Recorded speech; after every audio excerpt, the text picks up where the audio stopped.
رمضان کے نام اعمال میں یا اس کے جسم پر یا اس کے سر پر کہیں بھی ایک چھوٹا سا بھی گناہ باقی نہ رہے۔ یہ رمضان مبارک کا مقصد ہے۔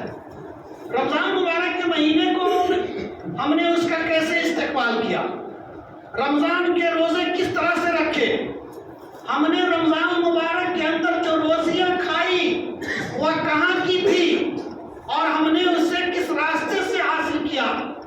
رمضان مبارک کے مہینہ سے پہلے ہم نے اپنے گھر میں، اپنے محلے میں، اپنے سماج میں، اپنی قوم کے لوگوں میں، اپنے ملک کے اندر ہم نے کسی کے ساتھ ناانصافی کو روا رکھا، ہم نے کسی کے اوپر ظلم ڈھایا۔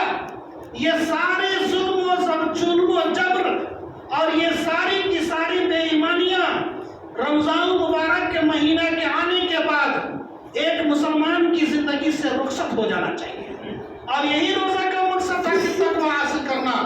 اللہ تبارک و تعالیٰ نے بھی عدل و انصاف کو، ناانصافی کو ختم کرنے کو، عدل کو قائم کرنے کو یہ سب سے بہترین تقویٰ بتلایا ہے۔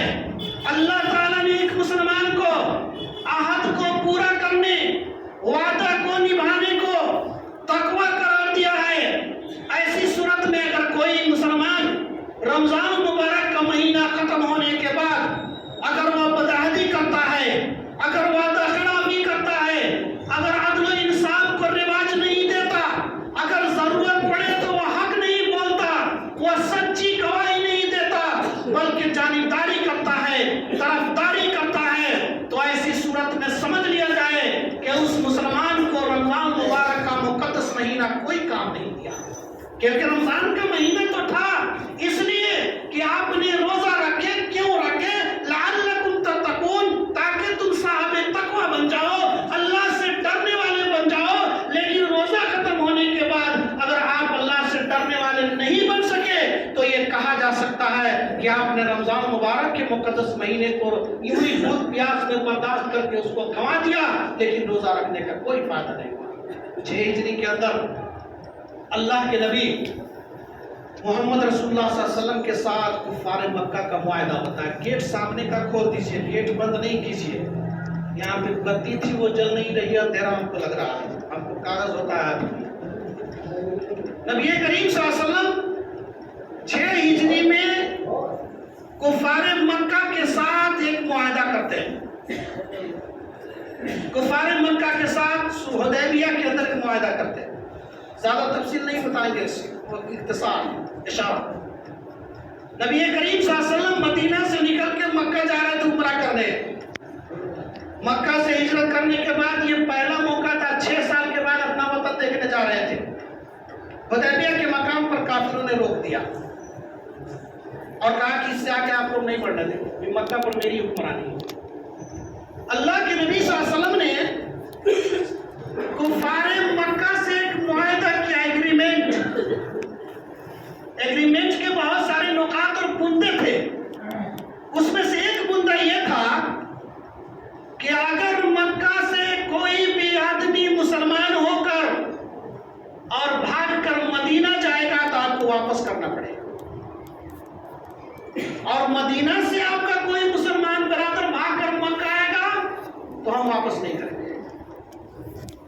کہیں نہیں ہوتا دنیا کے اندر ایسا۔ آج اسرائیل کا جب کیا کہتے ہیں حماس سے ایگریمنٹ ہوتا ہے تو قیدی چھوڑنے کی بات آتی ہے، ہم تمہارے اتنے کے بدلے میں اتنا چھوڑیں گے، معاہدہ کرو، ایک کے بدلے میں 4 دو تب ہم چھوڑیں گے۔ اللہ کے نبی صلی اللہ علیہ وسلم نے کفار مکہ کے اس ایگریمنٹ کو مان لیا اور کہا کہ چلو ٹھیک ہے، ہم مانتے ہیں کہ اگر تمہارا کوئی آدمی بھاگ کے میرے پاس آئے گا تو میں اس کو واپس کر دوں گا، لیکن میرا جائے گا تم واپس نہیں کرنا۔ یہ بہت بڑی دھاندلی تھی۔ اللہ کے نبی صلی اللہ علیہ وسلم اس کو مان لیا اور معاہدہ قرار پا جانے کے بعد اللہ کے نبی محمد رسول اللہ صلی اللہ علیہ وسلم کے پاس ابو جندل صحابی کفار و مشرکین کے قید سے کسی طرح بھاگ کر مدینہ پہنچتے ہیں۔ مدینہ پہنچنے کے بعد معاہدہ کے انوسار اللہ کے نبی صلی اللہ علیہ وسلم کو واپس کرنا تھا، آپ نے واپس کر دیا، آپ نے واپس کر دیا۔ صحابہ کرام نے اللہ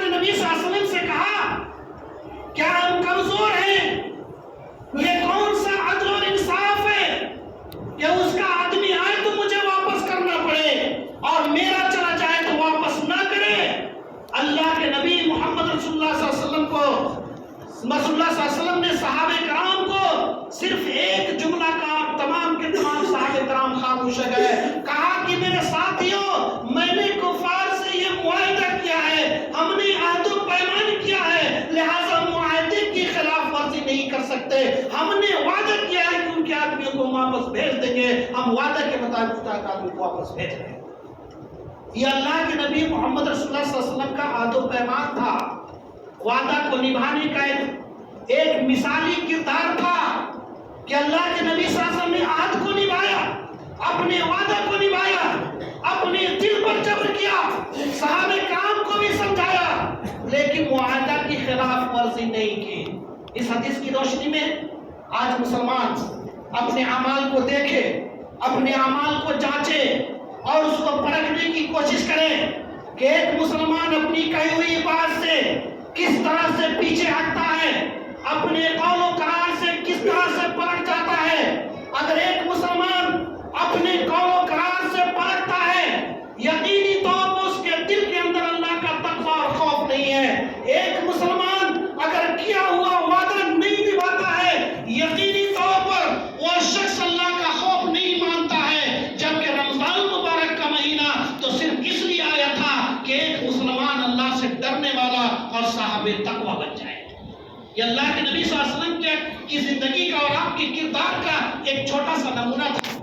اللہ کے نبی محمد رسول اللہ صلی اللہ علیہ وسلم نے اپنی زندگی کے اندر ایسے بہت سارے کردار کو نبھایا ہے جس کی مثال آج دنیا مانتی ہے اور اللہ کے نبی صلی اللہ علیہ وسلم کو دنیا کا سب سے اچھا انسان کہتی ہے۔ نبی کریم صلی اللہ علیہ وسلم نے عدل و انصاف کے معاملہ میں دنیا کی تمام تاریخ کو پیچھے چھوڑ دیا۔ دنیا کی کوئی ایسی قوم نہیں ہے جو اللہ کے نبی صلی اللہ علیہ وسلم کے عادلانہ زندگی کی مساوات کر سکے اور اس کی برابری کر سکے، کیونکہ اللہ کے نبی صلی اللہ علیہ وسلم نے دنیا کے اندر جو قدم رکھا، اللہ نے آپ کو اس لیے بھیجا کہ روئے زمین پر عدل و انصاف کو قائم کیا جائے، ناانصافی کا خاتمہ ہو جائے۔ ایک انسان چاہے وہ جتنا بھی کمزور ہو، کسی مضبوط انسان کی طرح سے وہ سر اٹھا کر جینے کے لائق ہو جائے۔ آج مسلمان اللہ کے نبی صلی اللہ علیہ وسلم کے کردار کے تناظر میں رمضان مبارک کے گزر جانے کے بعد اپنے اعمال کا محاسبہ کرے اور دیکھے کیا یہ وہی مسلمان ہے جو اللہ کے نبی محمد رسول اللہ صلی اللہ علیہ وسلم کے امتی ہیں یا ان کو ماننے والے ہیں۔ ہم نے خطبہ مسنونہ کے بعد قرآن مجید کی 2 آیتوں میں سے ایک آیت کی ہم نے تلاوت کی ہے۔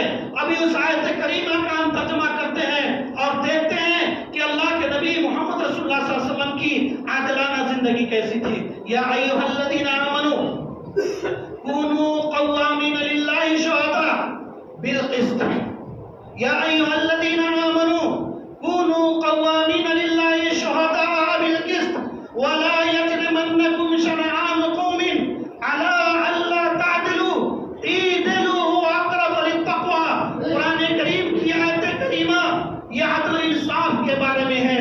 عدل و انصاف کے اختتام پر اللہ نے کہا کہ عدل کرو، انصاف کرو۔ یہ عدل و انصاف یہ تقوی سے زیادہ قریب ہے۔ یہ وہی تقوی ہے جو رمضان مبارک کے اندر ہمارے روزہ کا مقصد تھا، جس رمضان مبارک کو ہم نے ابھی الوداع کہا ہے، جس رمضان مبارک کا راتوں کا ہم نے قیام کیا، دن کو ہم نے بھوک اور پیاس کی شدت برداشت کی، ہم نے کسی کو کچھ نہیں بولا، ہم نے اپنے غصے کو اپنے قابو میں رکھا، ہم نے راتوں کی نیند کو حرام کر لیا، اس لیے کہ رمضان مبارک کا یہ مہینہ ہے اور یہ ایسی برکتوں والی مہینہ ہے، برکتوں والا مہینہ ہے کہ اس کی برکت اور اس کی رحمت کی ہمیں اپنی زندگی کے اندر ضرورت ہے۔ آیت کریمہ ہے کہ ایمان والے لوگوں کونوا قوامین للہ شہداء بالقسط، اے ایمان والے لوگوں اگر تمہیں ضرورت پڑے تو سچی گواہی دینے والے، سچے گواہی دینے والے اور صحیح گواہی دینے والے بن جاؤ۔ وَلَا يَجْرِمَنَّكُمْ شَنَآنُ قَوْمٍ عَلَىٰ أَلَّا تَعْدِلُوا، اور تمہیں کسی دوسرے کی کوئی تنگی، کسی دوسرے کی مصیبت، کسی دوسرے کی تکلیف تمہیں ناانصافی کرنے پر آمادہ نہ کر دے۔ اللہ تعدلوا، تاکہ تم عدل کر سکو۔ اگر تمہیں کسی سے تکلیف ہے، اگر تمہیں کسی سے جھگڑا ہے، اگر تم کسی کو نہیں چاہتے ہو، اگر کسی کو